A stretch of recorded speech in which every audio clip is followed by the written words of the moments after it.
ಬೀದರ್ನ ಮಹಾನಗರ ಪಾಲಿಕೆಯಲ್ಲಿ ಸತ್ತವರ ಹೆಣವನ್ನ ಅಂತ್ಯ ಸಂಸ್ಕಾರ ಮಾಡುವಲ್ಲೂ ಕೂಡ ಅಧಿಕಾರಿಗಳು ಹಣ ಲೂಟಿ ಮಾಡ್ತಿದ್ದಾರಂತೆ. ಅಂದ್ರೆ ಅಲ್ಲೂ ಕೂಡ ಲಂಚಕ್ಕೆ ಬೇಡಿಕೆ ಇಡ್ತಿದ್ದಾರೆ ಅನ್ನುವಂತಹ ಗಂಭೀರ ಆರೋಪ ಕೇಳೋದಕ್ಕೆ ಸಿಕ್ಕಿದೆ.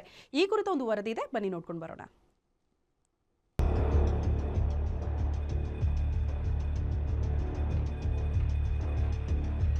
ನೀವು ನೋಡ್ತಿರೋ ಈ ರುದ್ರಭೂಮಿ ಇರೋದು ಬೀದರ್ನ ಬಿವಿಬಿ ಕಾಲೇಜ್ ಮುಂಭಾಗದಲ್ಲೇ.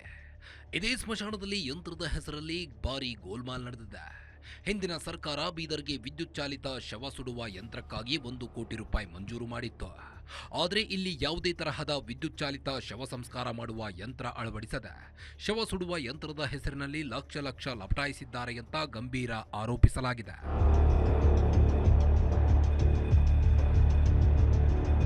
ಈಗಾಗಲೇ 3-4 ವರ್ಷದ ಹಿಂದೆ ನರಸಿಂಹಸ್ವಾಮಿ ದೇವಸ್ಥಾನದ ಎದುರಿನ ರುದ್ರಭೂಮಿಯಲ್ಲೇ ಒಂದು ಚಿತಾಗಾರದಲ್ಲಿ ಯಂತ್ರವನ್ನ ಅಳವಡಿಸಲಾಗಿತ್ತು.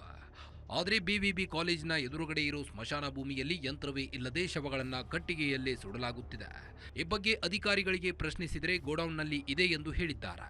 ಪರಿಶೀಲನೆ ವೇಳೆ ಗೋಡೌನ್ನಲ್ಲಿ ಬಹುತೇಕ ಶವ ಸಂಸ್ಕಾರ ಮಾಡುವ ಯಂತ್ರ ತುಕ್ಕು ಹಿಡಿದಿರುವುದು ಕಂಡುಬಂದಿದೆ.